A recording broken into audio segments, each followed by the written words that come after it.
Ay mga sir, bale may bisita ako ngayon galing Los Baños.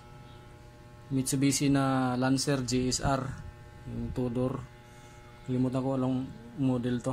Ang problema nito mga sir, yung sa panel gauge niya, speedometer nagluloko daw. Minsan kailangan pang pindutin daw ng may-ari to bago pa gumana yung ano. Tapos biglang natigil daw ulit. Bago pag pinindot niya ulit to, saka naman daw ulit papalo. Yan, bubuksan ko to mga sir para makita ko yung problema sa loob. Yan mga sir, ito yung ano, speedometer ng Lancer na GSR. Yan. Sabi ng may-ari, saka lang daw nagana kapag pintik niya daw tong ano, tong receipt.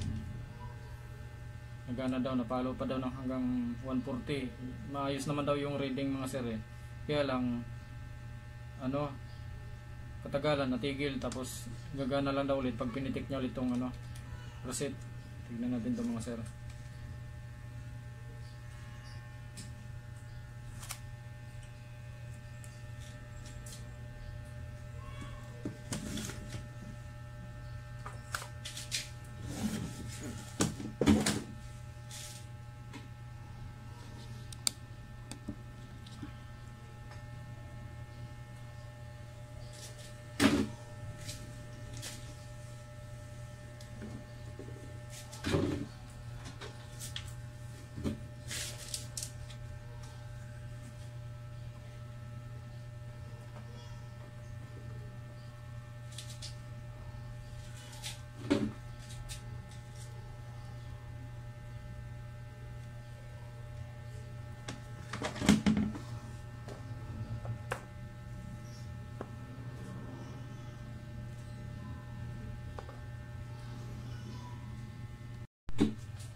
Nakita ko dito mga sir, isa sa dahilan yung patigil-tigil yung pagpalo ng ano, ng speedometer, yung connection.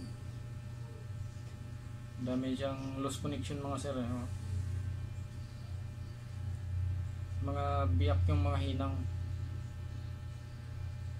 Siguro sa katagalan na rin. Tapos i-check ko na rin yung mga pisa.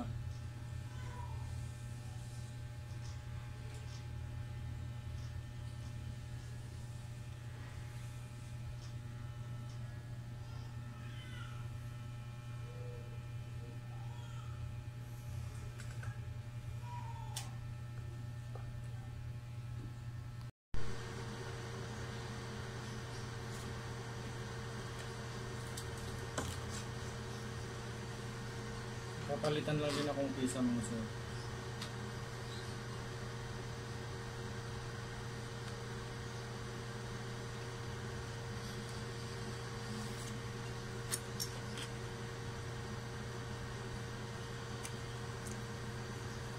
Bukod sa loose contact mga sir, may nakita rin ako na low value na pisa.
Kita natin ang bago mga sir.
Sinangan natin panibago mga sir yung mga lumang hinang na nag-crack. Kasi yun sa dahilan kaya pawala-wala yung function ng ng speedometer.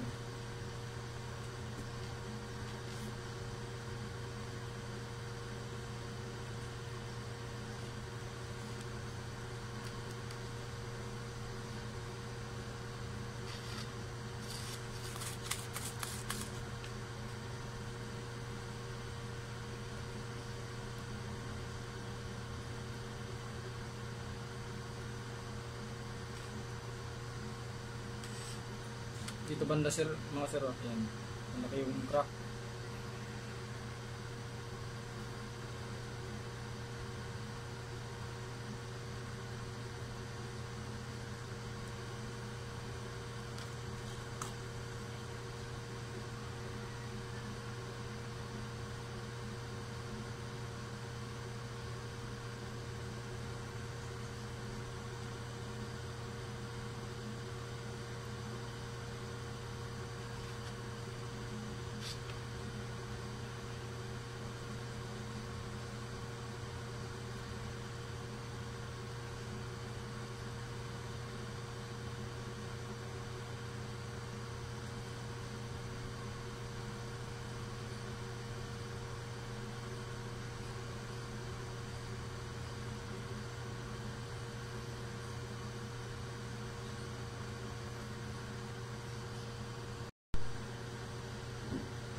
Sir, nahinangan ko na ng panibago yung mga loose contact, tapos napalitan ko na rin yung isang kapasitor na medyo bumaba yung value. Simple natin para matesting na dun sa sasakyan.